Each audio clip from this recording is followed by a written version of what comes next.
À la cathédrale Sainte-Barbe et Saint-Éloi, dans la soirée de ce jeudi 17 avril, l'évêque de Colosie a présidé la première célébration du Triduum pascal, la messe du jeudi saint. L'une des messes les plus importantes de la période de Pâques, que Monseigneur Richard Kazadi va présider accompagné de l'évêque émérite de Colosie, Monseigneur Nestor Ngoï Katawa, et de quelques prêtres de cette paroisse. Dans son homélie, Richard Kazadi va exhorter les chrétiens, se basant sur les lectures du jour, parlant de l'Eucharistie.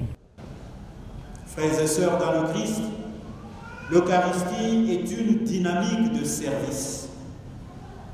Voilà comment nous pouvons comprendre que l'Eucharistie nous envoie en mission pour servir. D'ailleurs, c'est ce qu'on dit à la fin de la messe, allez dans la paix du Christ. À la terre, on dit, ite missa est. La messe est finie.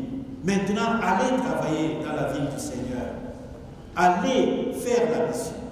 Puis, l'évêque de Colosie va procéder au lavement des pieds de quelques fidèles, commémorant le geste posé par le Christ au dernier repas qu'il a partagé avec ses disciples au seuil de la nuit où il va être livré.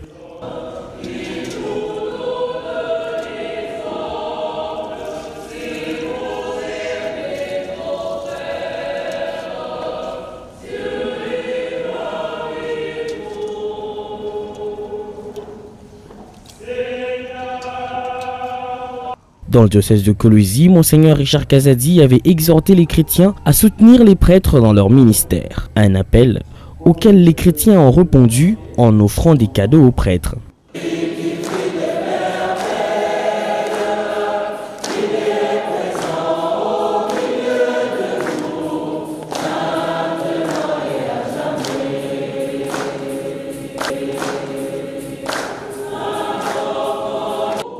Le moment fort de cette messe, et qui clôture la cérémonie du jeudi saint, c'est la procession de l'Eucharistie. À l'intérieur de la cathédrale, Richard Kazadi va respecter cette tradition en effectuant la procession avec la Sainte Eucharistie dans les allées de cette église, jusqu'à l'autel où le corps du Christ va être exposé pour l'adoration.